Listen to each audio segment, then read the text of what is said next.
Il y a une nation ou un peuple ou une tribu qui ne devrait pas recevoir une part, c'était la tribu de Lévi. D'accord. La tribu de Lévi était une tribu qui était consacrée à l'Éternel.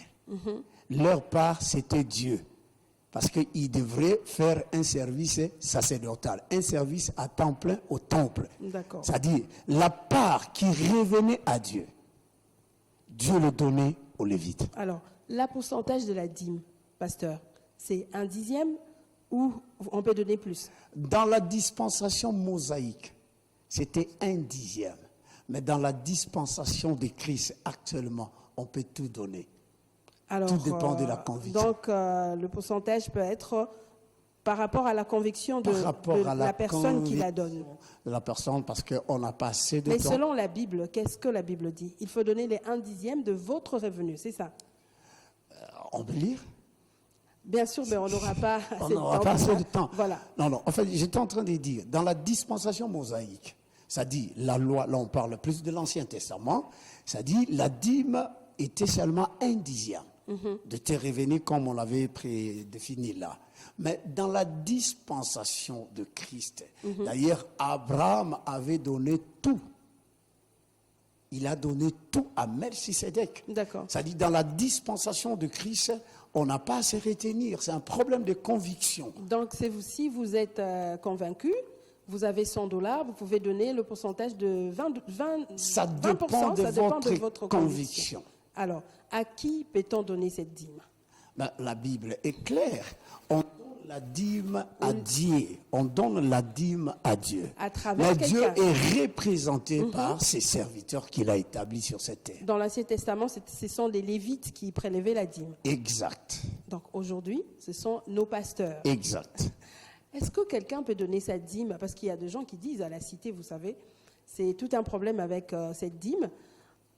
Il y a quelqu'un qui s'est dit, moi je ne donnerai pas la dîme à mon pasteur parce qu'il a déjà l'argent, je vais l'enrichir. C'est mieux d'aller trouver quelqu'un qui est pauvre, peut-être aller dans une orphelinat ou soit dans un hôpital, prendre son argent, cette dîme-là, de donner à ces gens-là. Qu'est-ce que vous en dites? Madame, on ne doit pas confondre les choses. Dieu demeure dans le principe. Ce n'est pas les personnes qui enrichissent les hommes de Dieu, parce que nous ne dépendons pas des gens, nous dépendons de Dieu. C'est-à-dire c'est l'Éternel lui-même qui est la source de notre bénédiction. Quand quelqu'un déjà s'anime avec une telle pensée, que je ne vais pas donner ma dîme de peur d'enrichir le pasteur, il y a d'autres personnes qui le feront. D'accord. Oui. Alors, il se prive de la bénédiction lui-même. Oui. Alors, pasteur, aujourd'hui, la dîme, on va la prélever, vous venez de le dire, le 1/10 de notre revenu. Quel est ce revenu? C'est le salaire de base? C'est le prime qu'on perçoit peut-être? Ou soit vous ne travaillez pas, il y a des gens qui ne travaillent pas, mais qui reçoivent de l'argent par-ci, par-là. Il y a un oncle qui est à Bruxelles qui t'envoie de l'argent, il y a un frère qui est au Maroc qui t'envoie de l'argent. Est-ce qu'on doit prélever cette dîme par rapport à notre revenu? Parce que moi je travaille, on me paye à la fin du mois, j'enlève ma dîme, le 1/10, ou c'est par tout cet argent-là que vous percevez peut-être pendant le mois? Exact, tout ce que vous percevez. C'est la dîme de tout. C'est ça. Oui. Lorsque vous avez quelque chose qu'on vous donne, oui, vous enlevez la dîme. Madame, vous savez, la bénédiction, on en a toujours besoin. Quelqu'un qui aspire à la bénédiction ne se limite pas. Donc si j'ai besoin d'être béni par Dieu, je dois donner plus. D'ailleurs même, ça fait partie de loi. Celui qui sème paix, moissonnera paix. Celui qui sème abondamment, moissonnera abondamment. Est-ce qu'on ne peut pas se dire seulement que j'ai mon salaire, je prélève ma dîme par rapport à mon salaire, les autres, là, je fais des autres? C'est facultatif, ça dépend de la conviction d'une personne. Ça dépend de la conviction d'une personne. Dieu ne nous oblige pas. Dieu nous a toujours donné le choix. Dieu nous a toujours donné le choix. Mais il nous montre également la voie à suivre. Ok. Est-ce que cette dîme est obligatoire, pasteur? Exact, on doit payer. On doit payer. Tout ce que nous avons appartient à Dieu. David est en train de dire dans le livre des Chroniques, nous t'offrons tout ce que nous avons reçu de toi. D'accord. Il n'y a rien que nous avons reçu, que nous avons eu de nous-mêmes, mais tout appartient à Dieu. Alors on doit payer la part qui revient à Dieu. Est-ce que dans votre église, vous demandez aux gens de payer obligatoirement la dîme? J'explique aux gens l'importance de la dîme, Parce que Parce que nous le voyons, hein, quelqu'un qui Quand- dit quand- papa, quand- yo lelo fouti dimité, quand- moi oh fouti té. quand on doit Ça arrive, non? Quand on doit obliger les gens, là, ça devient autre chose. On doit laisser que les gens soient convaincus par rapport à nos exposés, par rapport à la Bible, que les gens eux-mêmes comprennent les choses et qu'ils donnent librement. D'accord. Aujourd'hui, pasteur, dans l'Église, vous avez, bon, je me permets de dire, quelqu'un qui a détourné de l'argent des contribuables, Oui. peut-être, ou une prostituée qui se retrouve à l'Église que vous ne connaissez pas. Oui. Il vient avec sa dîme, ou la personne, la prostituée vient avec sa dîme. Est-ce que cette dîme est valable devant Dieu? Oui. 1/10 de son salaire. Donc c'est Madame- ça son salaire. Madame, c'est valable. Je vais dire quoi? Est-ce que nous avons le contrôle de tous nos fidèles? Nous savons ce qu'ils font après l'Église? Nous ne le savons pas. On ne sait pas. Alors, comment on peut seulement braquer les yeux sur une prostituée? Parce que c'est une C'est- prostituée. C'est juste parmi les exemples. Dans nos églises, il peut y avoir aussi des sorciers. Il peut y avoir aussi des occultistes Ok. dans nos églises. Mais ils donnent leurs offrandes, ils donnent leurs dîmes. Ce qui entre dans la présence de Dieu est sanctifié.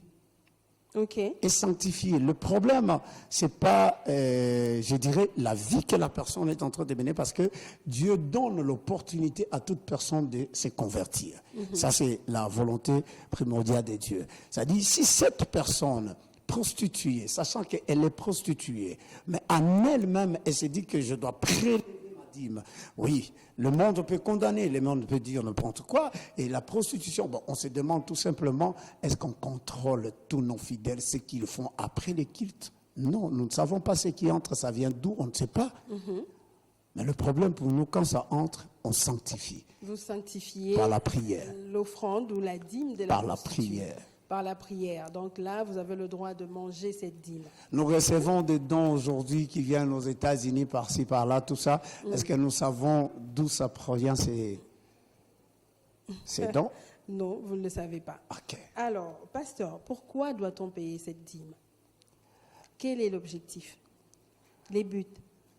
Mais Dieu lui-même l'a dit, c'est le salaire qui revient à Dieu. Et Dieu a consacré, a choisi des gens à son service, et ces personnes-là doivent prendre cette dîme. Est-ce qu'on doit la payer juste à la fin du mois ou à n'importe Ça à quel moment? dépend, ça dépend. Il n'y a pas une date fixe qu'on doit payer la dîme, ça dépend. Dieu peut te bénir tout au long de la semaine, tu prélèves ta dîme. Il y a ces décès-là qui disent, bon, moi je vais commencer à prélever seulement et puis je donne ça une fois le mois, ça dépend. D'accord. Alors, la différence qu'il y a entre la dîme, l'offrande, l'aumône, les actions de grâce, on aimerait savoir. Ok. Parce que il y a une confusion. La dîme, comme on l'avait déjà défini là, c'est le 1/10 de tous nos revenus qu'on consacre à Dieu. Par contre, l'offrande, c'est un acte volontaire qu'on amène également dans la présence de Dieu, en guise aussi de reconnaissance à Dieu. L'action de grâce, nous prélevons quelque chose par rapport au bienfait que Dieu a accompli dans nos vies. Personnellement, c'est facultatif, c'est pas une obligation. Ça dépend d'une personne à une autre. En réalisant ce que Dieu a fait pour lui dans son travail et qu'on sort, et la personne prélève un montant quelconque, et il met ça dans une enveloppe comme une action de grâce. Il dit, je rends grâce à Dieu pour ce qu'il a fait. Et dans la Bible, il y a l'histoire du lépreux, dont l'un était guéri. Il a dit, je dois remercier le Seigneur. Ça, c'est l'action de grâce. D'accord. Il dit, Seigneur, merci. L'aumône, c'est une offrande de miséricorde. C'est-à-dire? C'est une offrande de miséricorde qu'on peut donner aux pauvres, aux veuves, aux orphelins. Alors, aujourd'hui, vous ne pouvez pas prendre votre dîme et la donner à quelqu'un qui souffre. Vous Non. vous dites que demain, j'aurai l'argent, je vais aller voir mon pasteur après. Non, non. Là, ce n'est plus la dîme. Dieu reste dans le principe. Dieu reste dans le principe. Ça, ce n'est plus la dîme. Si vous voulez faire quelque chose aux pauvres, faites-le autrement. Mais la dîme, on la paye à l'église. Alors, lorsque vous arrivez à manger votre dîme, parce qu'on paye la dîme, on mange la dîme, quelqu'un qui mange sa dîme, ce mois-ci, je me dis, je ne paye pas ma dîme, je la payerai le mois prochain. Comment calculer cela? En fait, dans le principe de la dîme, madame, ce n'est pas nous qui bénissons. Le principe de la dîme est lié à la fidélité. C'est ce que Malachie est en train de dire. Ça peut arriver que oui, ça peut arriver. Vous dites que je vais payer ça le mois prochain. Comment on va calculer? Ça peut arriver. Nous ne voulons pas rester dans la dispensation mosaïque où il y avait des calculs par rapport à la dîme. Lorsque nous restons dans cette dispensation, tout dépend maintenant de la conviction et de la conscience de la personne elle-même. Donc, je mange ma dîme aujourd'hui. Peut-être que j'ai l'habitude de donner $20. Je la mange. Le mois prochain, je donne 40. Ça dépend de toi. Ça, mais il y a quelque part dans la Bible, on a dit qu'il faudrait ajouter un pourcentage. C'est pourquoi j'ai dit c'est dans la dispensation mosaïque. On parlait de 1/5 de ce que vous avez dit. Vous allez donner le 1/10, vous ajoutez encore le 1/5 de votre salaire pour rattraper en quelque sorte votre dîme que vous avez bouffé l'autre fois là. Donc ça dépend de vous. Oui. Ce n'est plus une obligation. Dans cette dispensation, on doit payer la dîme. Mais la dîme n'est pas limitée seulement par 1/10. La Bible dit ça. Dans Galates chapitre 6, le verset 6, la Bible est en train de dire ça à celui qu'on enseigne, qu'il donne tout. La Bible parle même de tout. Il doit tout donner à celui qu'on enseigne. Est-ce que tu peux tout partager? Ben, ça arrive qu'on partage tout. Partagez tout. Ben oui. Madame. Pasteur, et vous donnez votre dîme à qui? Parce que vous également, vous devez payer. La Bible, dans la lecture, nous avons vu, la Bible a parlé de la dîme des dîmes. C'est-à-dire, le lévite qui perçoivent la dîme qui vient du peuple, et à leur tour, ils doivent, dans cette dîme-là, prélever la dîme qu'on appelle la dîme des dîmes et on donne au sacrificateur. Alors, dans ce contexte, qui est le sacrificateur? Nous avons des mentors. Je suis pasteur responsable d'une église, mais nous avons des mentors, des personnes, nous avons des pères spirituels. Alors, je prélèverai la dîme de ma dîme et j'irai vers mon père spirituel. S'il n'y a pas de père spirituel, vers mon mentor, je lui donne cette dîme-là et il prie pour moi. Vous prélevez le 1/10 de toutes les dîmes qu'on va vous donner ou de tout ce qui se passe à l'église? Il y a ce que nous appelons, comme je l'avais dit, l'administration. Exact. Quand nous voulons prospérer, quand nous voulons aller vivre la bénédiction financière, même dans les offrandes, on prélève aussi la dîme des offrandes. Oui. En dehors de la dîme des dîmes, que l'homme de Dieu prélève pour lui, il y a aussi la dîme des offrandes pour toute l'Église. On peut prélever la dîme dans ces offrandes-là et donner à votre supérieur spirituel. Et de son côté, lui aussi, il a un supérieur qui va aller... Là, ça dépend de lui. Ça, ce n'est pas votre problème. Là, ça dépend de lui. D'accord. Alors, pasteur, de quelle manière l'Église utilise-t-elle ce dîme? En fait, c'est maintenant un problème qui concerne une église à une autre. Ça, c'est maintenant l'administration. Voilà. Il y a de ceux-là qui gèrent toutes les entrées.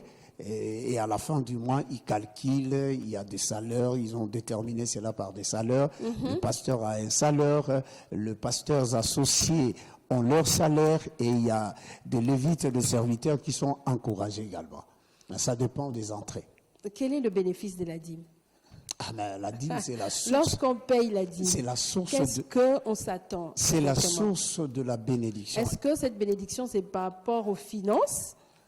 Lorsque vous donnez l'argent, vous recevez également les finances ou il y a autre chose? Non, c'est pas seulement par rapport aux finances. La bénédiction, c'est pas l'homme qui bénit, c'est Dieu. Ça dit cette bénédiction, d'abord, premièrement, c'est pas déterminé. Ça dépend de la souveraineté de Dieu. Mais nous bénéficions de la protection de Dieu, nous bénéficions de sécurité, nous bénéficions de plusieurs avantages à cause de la dîme. Moi, je reconnais un papa qui venait donner sa dîme. Il est fidèle, il avait un problème de promotion au niveau de la SNEL, mais à cause de la dîme, le Seigneur a intervenu.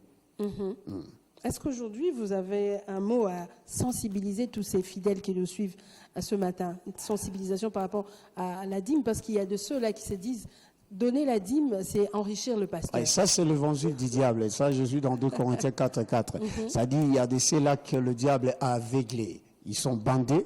Je prie l'Éternel que le bande de leurs yeux puisse tomber, qu'ils comprennent que partout où il y a la bénédiction, il y a toujours le combat.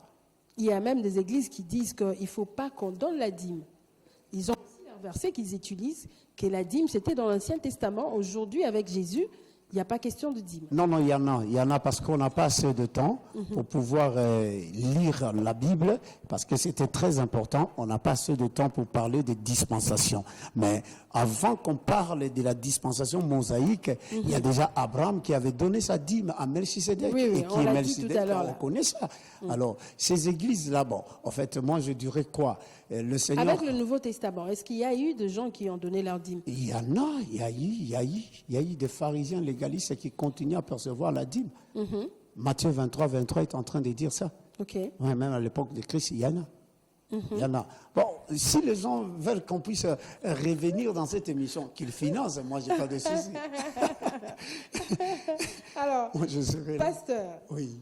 vous confirmez qu'aujourd'hui, lorsque quelqu'un est fidèle à sa dîme, il va être béni. Exact. Quand on est fidèle à la dîme, on sera béni parce que nous sommes nous-mêmes témoins de ces choses-là. On n'est pas en train de dire des choses qu'on n'a pas vécues nous-mêmes, mais on est en train de vivre la bénédiction de Dieu parce qu'on est fidèle à la dîme. Et il y a des ceux-là aussi qui peuvent en témoigner. D'accord. Alors, que pensez-vous de ce pasteur qui sillonne de bus en bus chaque jour et après il demande la dîme dans un bus? Ah non, que le chrétien ne donne pas. Ah, c'est pas... Les offrandes, on les demande dans les bus. Vous entrez dans un taxi-bus, il y a quelqu'un qui s'élève, qui prêche, et après il dit, j'ai en ma possession des orphelins qui n'ont pas mangé, donnez ceci, donnez cela.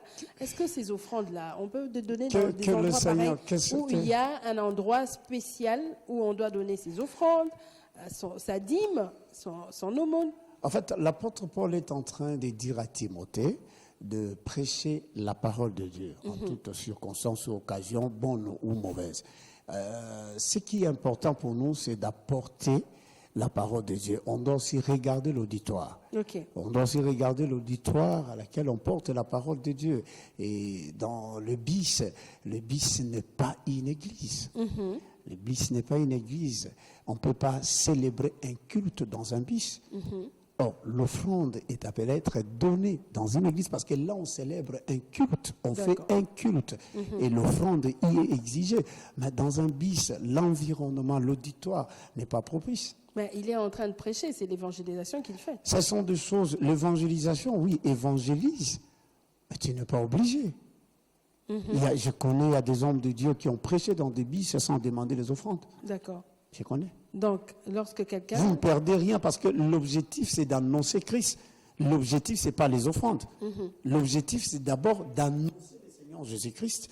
C'est ça l'objectif. D'accord. Alors, quand je me retrouve dans de pareils auditoires ou environnements, je dois parler de Jésus, c'est tout. Je ne dois pas inventer des histoires. Ok. Donner sa dîme ou payer la dîme, les pasteurs venaient de le dire, qu'il faudrait la payer. Mais alors que la Bible dit apporter dans la maison de l'Éternel. La Bible n'a pas dit venez payer la dîme dans la maison de l'Éternel. Donc vous êtes libre d'apporter ou de ne pas le faire. Oui, madame. Mais vous venez de dire que c'est obligatoire. On te donne le salaire ou on te paye le salaire? Non, c'est autre chose parce que la Bible dit apporter dans la maison de Évidemment, l'Éternel. qu'est-ce qu'on doit apporter? Quand on apporte aux yeux de Dieu, c'est payé. Lorsque vous apportez, c'est payé. Ah, ça c'est l'évangile qui dit payer, mais c'est pas, c'est que la Non. La parole de Dieu s'interprète. La parole de Dieu s'interprète. Alors, quand le diable dit, c'est la vérité, hein, il dit au Seigneur Jésus-Christ lors de la tentation que tu peux ordonner. C'était une vérité. Mais le Seigneur réplique en disant, il est aussi écrit. C'est-à-dire, dans cette écriture-là que tu as dit, il y a l'interprétation. Et l'interprétation de cette écriture-là, ce n'est pas comme tu l'as dit là. C'est comment, pasteur? C'est pourquoi j'ai dit apporter aux yeux de Dieu, c'est payer. On est libre. L'Éternel est en train de... apporter. Si vous ne voulez pas, ne nous dites pas que la bénédiction est facultative. Dans la Bible, nous sommes obligés, étant enfants de Dieu, de payer la dîme. Mais ceux-là qui ne veulent pas payer leur dîme, ils n'ont qu'à s'en prendre à eux-mêmes. Ok. Ouais. Donc, lorsque vous ne payez pas la dîme, vous êtes maudit. On peut dire ça? Et je ne parle pas de la malédiction. Mais en fait, quand nous payons la dîme, étant des enfants de Dieu, ça dit nous bénéficions de la bénédiction de Dieu. Ok. C'est-à-dire nous devenons prospères à cause de cet acte-là parce que c'est lié à l'obéissance. Parce qu'on peut parler de la fidélité, c'est lié à l'obéissance. Mais quand quelqu'un n'est pas obéissant. Ok. Pasteur, permettez-moi de vous dire ce que la cité a l'habitude de dire. Ouais. Nous, ta cité, ils disent que le pasteur ne partage pas. Je m'explique. Ok. Pourquoi? Vous avez souvent l'habitude de recevoir. Donner ceci, on vous donne. Il faut on donne. Le costume pour le pasteur, on donne. Alors, vous ne faites pas ça. Parce qu'on a l'impression que dans nos églises, il n'y a que le pasteur qui est riche. Les collaborateurs, le chrétien, le peuple de Dieu qui vous accompagne, sont tellement... Maman Clarisse, je vais vous choquer. Le premier partenaire. Vous allez nous choquer comme le frère qui nous a choqués. En fait, le premier partenaire du ministère, c'est l'homme de Dieu lui-même. Ok. Ouais, le premier partenaire parce qu'il a le fardeau plus que tout le monde. Ce que l'homme de Dieu fait, c'est exciter les enfants de Dieu pour être bénis. Quand on dit que le pasteur ne partage pas, vous avez souvent l'habitude de recevoir. Ouais, je ne sais pas s'ils avaient placé des caméras dans toutes les églises pour s'informer de ce qui se passe. Ça, je ne sais pas. Mais moi, je sais que le pasteur partage. Ouais, ça, je le sais. Donc, vous êtes l'exemple même. Exact. Alors, fidèles téléspectateurs, nous sommes arrivés presque à la fin de cette émission. Alors, pasteur, je vous donne quelques minutes pour un mot de la fin, pour sensibiliser ces peuples de Dieu par rapport à la Bible. En fait, je voudrais tout simplement dire aux enfants de Dieu, tous ceux qui nous suivent en ces moments, nous ne devons pas être de ceux-là qui sont emportés à tout vent de doctrine. C'est-à-dire, quand on est enfant de Dieu, on le reste. Et la Bible, c'est l'unique livre qui nous a été donné pour comprendre le mystère du royaume. Donc, appliquons-nous à la lecture de la Bible et écoutons la vérité. Quand on applique ces choses-là, la bénédiction nous sera favorable. Alors, il faudrait payer sa dîme. Il faudrait payer sa dîme. C'est obligatoire. Il faudrait payer sa dîme et obligatoire. L'obéissance vaut mieux que le sacrifice. Il faut payer sa dîme. Il faut payer sa dîme. Il ne faut pas dire que la dîme enrichit le pasteur. Non.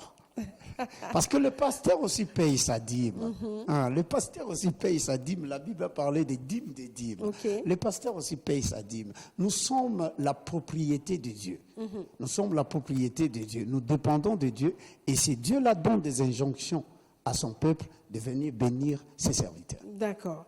Merci beaucoup, pasteur. Je rappelle, vous êtes le pasteur Enoch Mboyo, pasteur de l'église Jésus, mon Rédempteur. Merci beaucoup, fidèles téléspectateurs, vous qui avez suivi notre émission. Je vous donne rendez-vous très prochainement. Il faut comprendre qu'on paye sa dîme. On ne donne pas la dîme, on la paye chez qui? Chez votre pasteur. Moi, je paye ma dîme. Il ne faut pas suivre. C'est on tout rend ce grâce à Dieu. Alors, merci beaucoup à mon équipe technique. Regan Bala, merci beaucoup. Lazik Makoukoula, qui paye sa dîme également. Merci beaucoup à Papa Philémon. Et je dis un grand merci à notre DG, la Dame des Fers, Hello Ala. Merci pour le soutien et merci pour tout ce que vous allez faire pour cette chaîne. On se retrouve très prochainement et merci à notre directeur de production, Lekar Mouchipa, et à notre DGA, Popol Chongo. On se retrouve très prochainement. Bye.